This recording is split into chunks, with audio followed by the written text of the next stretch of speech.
بسم الله الرحمن الرحيم. الحمد لله حمدا كثيرا طيبا مباركا فيه كما يحب ربنا ويرضاه، وأشهد أن لا إله إلا الله وحده لا شريك له، وأشهد أن محمدا عبده ورسوله، وصلى الله عليه وعلى آله وأصحابه وسلم تسليما كثيرا. أما بعد، وفيه قال شيخ الإسلام محمد بن عبد الوهاب النجدي رحمه الله تعالى: وفيه أي في الصحيح، di dalam Sahih Al-Imam Al-Bukhari. Dan hadis ini juga diriwayatkan oleh Imam An-Nasa'i. An Ibni Umar radhiyallahu ta'ala anhuma, dari Abdullah bin Umar radhiyallahu anhuma, annahu sami'a Rasulullah sallallahu alaihi wasallam yaqul, bahwa beliau mendengarkan Rasulullah sallallahu alaihi wasallam berkata, "Idza rafa'a ra'sahu min ar-ruku'", apabila beliau mengangkat kepalanya dari ruku', salam, yakni menuju i'tidal, fi raq'atil akhirati minal fajr, pada rakaat yang terakhir dari salatul fajr. Dan ini beliau lakukan pada qunut nawazil, qunut nazilah, ketika kaum muslimin mengalami musibah dan ketika mereka terbunuh di tangan kaum musyrikin, sebagaimana terbunuhnya para qurra di zaman Rasulullah sallallahu alaihi wasallam dari kaum musyrikin, maka Rasulullah sallallahu alaihi wasallam melakukan qunut nawazil.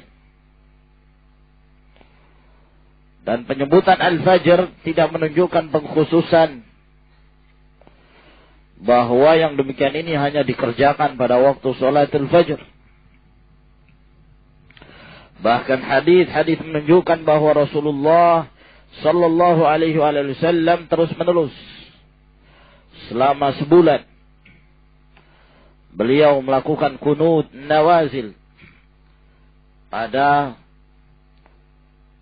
setiap sholat 5 waktu pada akhir-akhirnya.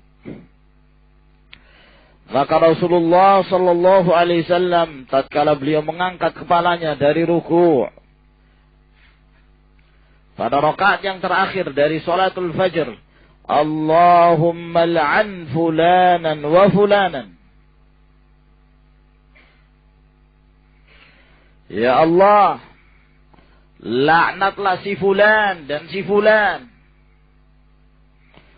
Sambil Rasulullah sallallahu alaihi wasallam menyebutkan nama si fulan tersebut, yaitu mereka 3 orang yang didoakan oleh Nabi sallallahu alaihi wasallam, yang akan disebutkan nanti pada riwayat yang berikutnya. Safwan bin Umayyah, Suhail bin Amr, dan Al-Harith bin Hisham.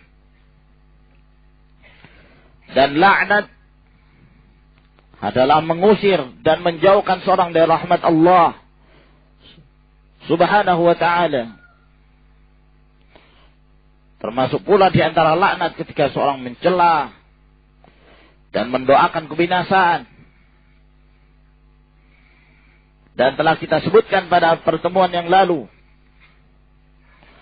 tentang hukum al-la'nul mu'ayyan. Melaknat dengan cara ta'yin. Disebutkan namanya. Bahwa dari kalangan para ulama, mereka membolehkan untuk melaknat mereka-mereka yang berhak untuk mendapatkan laknat berdasarkan hadis-hadis yang sabit yang datang dari Rasulullah sallallahu alaihi wasallam dan amalan para ulama salaf.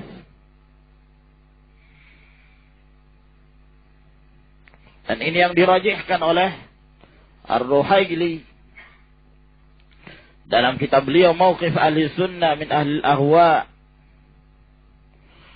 Dan demikian pula Syekh Al-Albani rahimahullah membolehkan melaknat secara ta'yin, disebutkannya nama seorang apabila mereka berhak untuk mendapatkan itu. Dan sebagian dari kalangan para ulama menganggap tidak diperbolehkannya seorang melaknat secara ta'yin. Cukup ketika seorang melaknat, maka melaknat dengan cara yang mujmal, yang global, tidak menyebut namanya. Maka hadis ini termasuk hujjah yang digunakan oleh mereka yang membolehkan melaknat secara ta'yin. Karena Rasulullah sallallahu alaihi wasallam mengatakan, Allahumma al'an fulanan wa fulana. Ya Allah, laknatlah si fulan dan si fulan. Dan ini beliau ucapkan ba'dama yaqulu sami'allahu liman hamidah Rabbana walakal hamdu. Setelah beliau mengatakan Allah subhanahu wa ta'ala mendengarkan bagi orang yang memujinya. Ya Rabb kami, walakal hamdu, dan bagimulah segala pujian. Yaitu ketika i'tidal. Setelah bangkit dari ruku', beliau mengatakan, Sami'allahu liman hamidah, Rabbana walakal hamd. Lalu beliau pun membaca doa kunut. Dan beliau pun mendoakan laknat dan kebinasaan kepada mereka-mereka yang dengan sebab mereka memudaratkan kaum muslimin dan membunuh kaum muslimin. Fa'anzalallah, maka Allah subhanahu wa ta'ala pun menurunkan firman-Nya kepada Rasulullah sallallahu alaihi wasallam. Laisa laka minal amri syai'un. Bahwa engkau wahai Muhammad sallallahu alaihi wasallam tidak memiliki perkara ini sedikit pun. Apakah seseorang itu binasa, ataukah seorang itu tersesat, ataukah dia mendapatkan petunjuk, semuanya di tangan Allah subhanahu wa ta'ala dan dalam kekuasaan Allah. Maka Allah subhanahu wa ta'ala hendak menjelaskan kepada Rasulullah sallallahu alaihi wasallam bahwa Allah memberikan hidayah kepada siapa yang Allah kehendaki. Masalah hidayah dan kesesatan bukan di tanganmu, wahai Rasulullah sallallahu alaihi wasallam. Oleh karena itu Rasulullah sallallahu alaihi wasallam tatkala mendoakan si fulan dan si fulan, didoakan laknat oleh Nabi sallallahu alaihi wasallam, maka mereka ini pada Fathu Makkah, ketika pada pembukaan kota Mekah yang didoakan kejelekan oleh Nabi sallallahu alaihi wasallam, mereka seluruhnya masuk ke dalam Islam. Mereka semuanya menjadi muslim. Maka ini rahasianya kenapa Allah subhanahu wa ta'ala menurunkan firman-Nya ini untuk menjelaskan bahwa apabila Allah subhanahu wa ta'ala berkehendak lain, maka terjadi. Apa yang telah menjadi ketentuan Allah subhanahu wa ta'ala berupa hidayah dan kesesatan, Allah subhanahu wa ta'ala akan menetapkannya. Man yahdihillahu fala mudhillalah wa man yudlil fala hadiyalah. Wa fi riwayatin, dan di dalam riwayat yang lain, yad'u ala Safwan bin Umayyah bahwa beliau mendoakan kejelekan. Ingat, yad'u ala. Ya, kalau yad'u doa lalu setelahnya memakai lam, ad-du'a lahu, itu maknanya mendoakan kebaikan. Ya. Misalnya ana mengatakan ana ad'u laka. Maknanya adalah saya mendoakan kebaikan untukmu dengan menggunakan lam setelah ad'u. Tapi kalau ana mengatakan ana ad'u alaika, menggunakan huruf ala, maka ini maknanya kejelekan. Saya mendoakan kejelekan kepada kamu.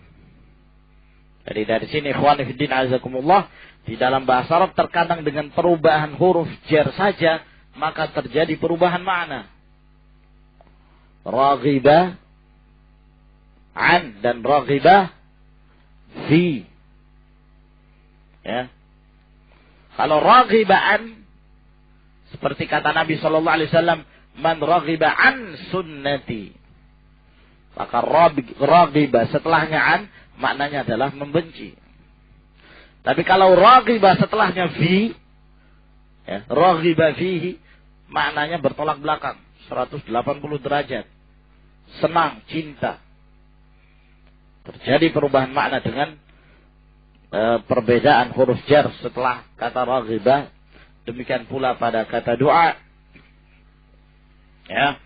Maka Rasulullah sallallahu alaihi wasallam mendoakan kejelekan pada Safwan bin Umayyah. Ya. Wa Suhail bin Amr.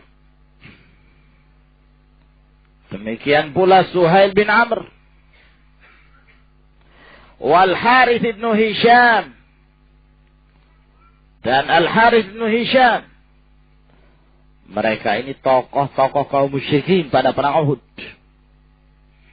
Ya. Dan Rasulullah sallallahu alaihi wasallam, sebagaimana yang telah kita jelaskan dahulu, Rasulullah terluka. Dan pecah rubaiyah, salah satu dari gigi Rasulullah sallallahu alaihi wasallam. Sehingga beliau sempat mengeluarkan kalimat kepada mereka, bagaimana mungkin mereka bisa akan beruntung mendapatkan keselamatan. Mereka telah melukai Nabi mereka. Dan Rasulullah sallallahu alaihi wasallam mendoakan kejelekan. Namun Allah subhanahu wa ta'ala tidak mengabulkan doa Nabi sallallahu alaihi wasallam berkenaan dalam hal ini. Untuk menjelaskan bahwa hidayah di tangan Allah. Rasulullah sallallahu alaihi wasallam tidak memiliki hak sedikit pun dalam hal menyesatkan ataukah memberikan hidayah kepada seorang. Maka dari sini ikhwani fiddin azakumullah, menjelaskan pada kita bahwa para nabi pun mereka terkadang mengalami aib, mengalami luka, mengalami musibah, mengalami rasa sakit sebagaimana manusia biasa. Dan kemaksuman yang ada pada Rasulullah sallallahu alaihi wasallam telah dijelaskan oleh Allah, bahwa kemaksuman yang ada pada Nabi sallallahu alaihi wasallam yaitu Allah subhanahu wa ta'ala telah mengampuni dosa-dosa beliau yang terdahulu dan yang akan datang. Ini ismah. Keliru orang yang mengartikan dan mendefinisikan maksum, yaitu orang yang tidak pernah salah, orang yang tidak pernah lupa, orang yang tidak pernah keliru, orang yang tidak pernah berbuat dosa. Pengertian ini keliru. Definisi ini diambil dari kaum ahlul bid'ah, kalangan ahlul bid'ah, dari kalangan Syiah Rafidah. Karena Syiah Rafidah mereka tatkala mengartikan ismah, istilah ma'sum, maka mereka mengartikannya dengan pengertian demikian: bahwa orang yang maksum itu tidak pernah salah, tidak pernah lupa, ya, tidak pernah lalai, tidak pernah keliru, perkataannya pasti benar, tidak pernah berbuat dosa. Ya, lalu setelah itu mereka menetapkan bahwa kemaksuman itu juga ada pada imam-imam mereka, bukan hanya pada Nabi Shallallahu Alaihi Wasallam. Demikian pula pada keturunannya, imam-imamnya Ali bin Abi Thalib, Al Hasan wal Husain, dan imam-imam yang berikutnya. Ya, dari imam-imam mereka yang 12. Nah, Muhammad Al-Baqir,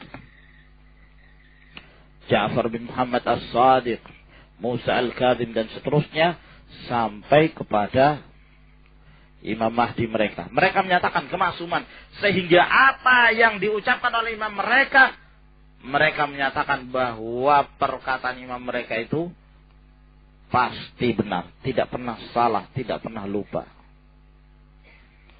Oleh karena itu wajar kalau mereka mendustakan hadis-hadis ahlu sunnah yang menceritakan bahwa pernah Nabi Shallallahu Alaihi Wasallam sahu, lupa pada sholat beliau, ya.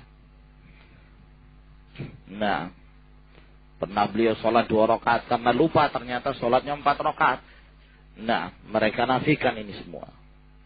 Oleh karena itu mereka juga menafikan bahwa Rasulullah Shallallahu Alaihi Wasallam itu pernah bermuka masam terhadap seorang sahabi yang buta, yang dengan sebabnya Allah Subhanahu wa taala menurunkan firman-Nya, abasa wa tawalla an ja'ahul a'ma.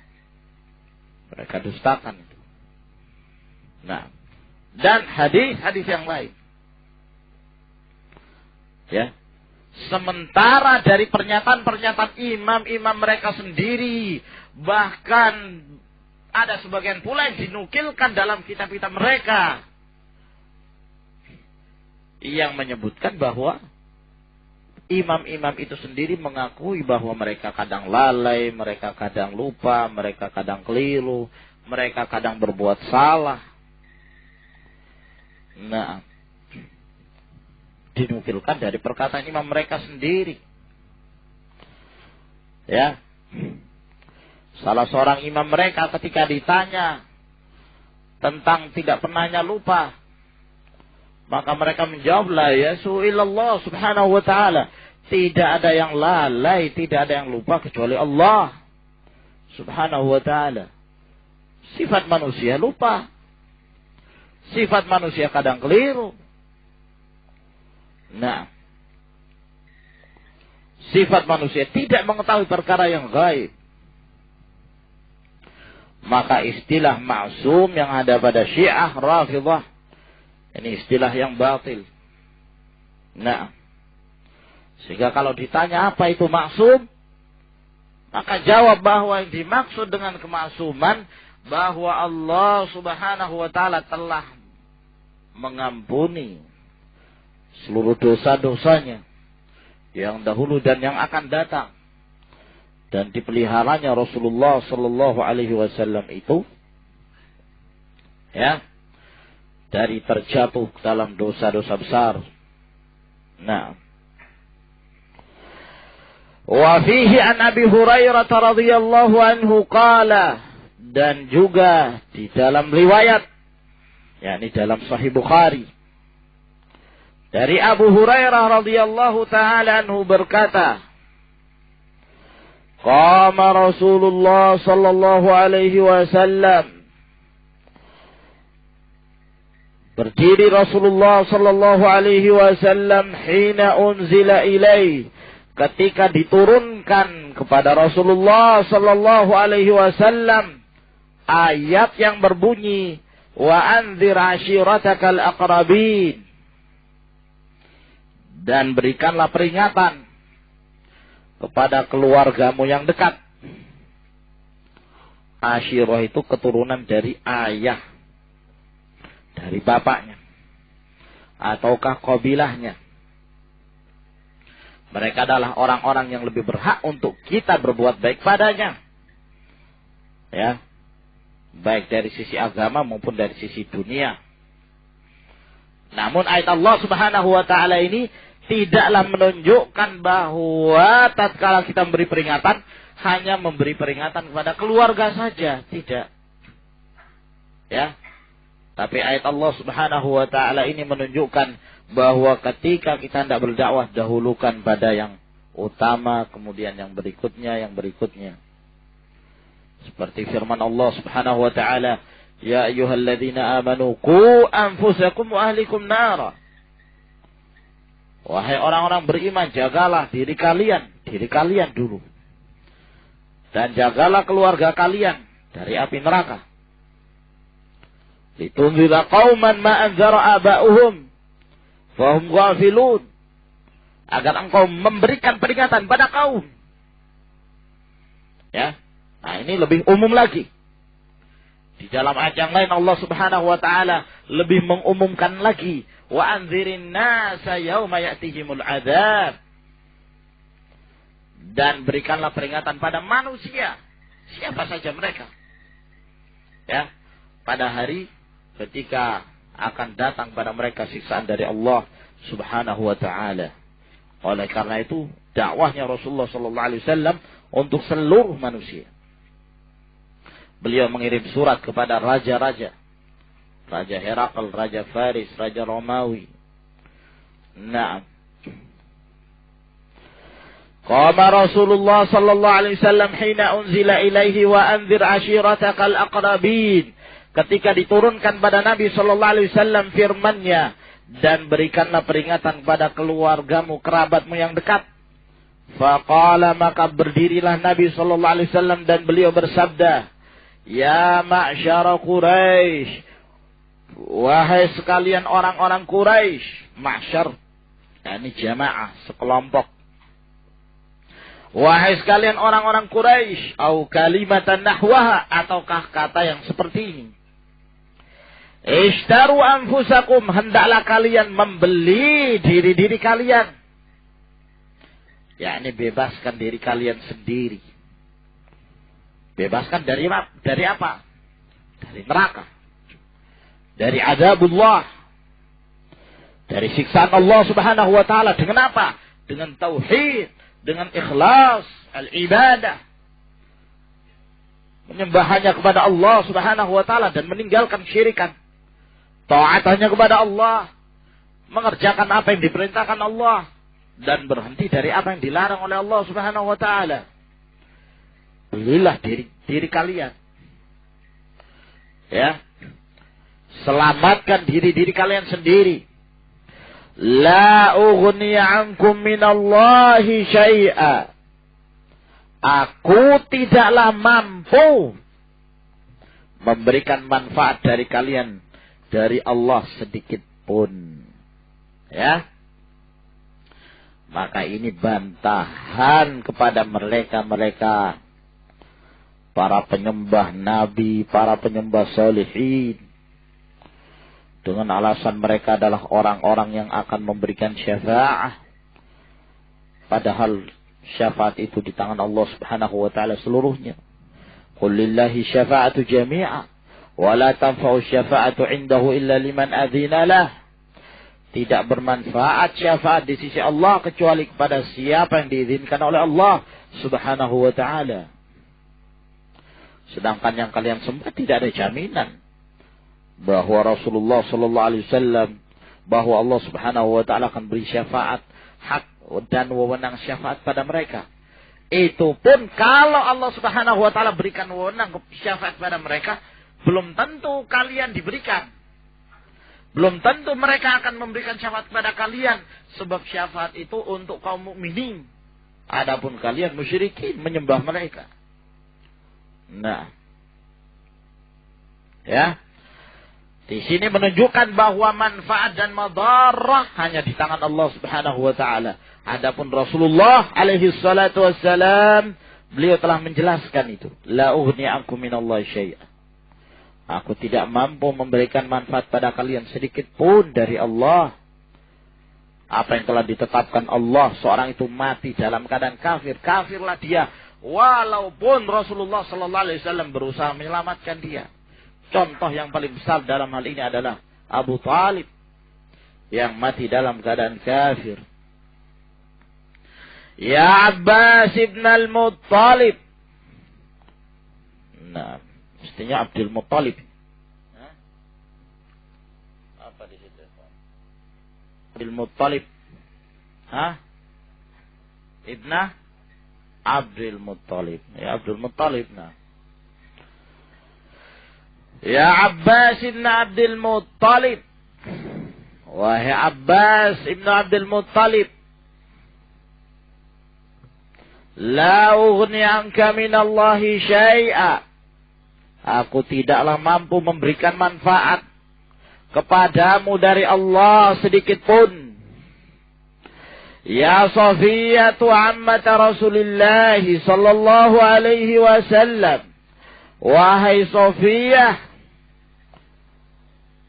bibinya Rasulullah sallallahu alaihi wasallam, la ughni anki minallahi syai'a.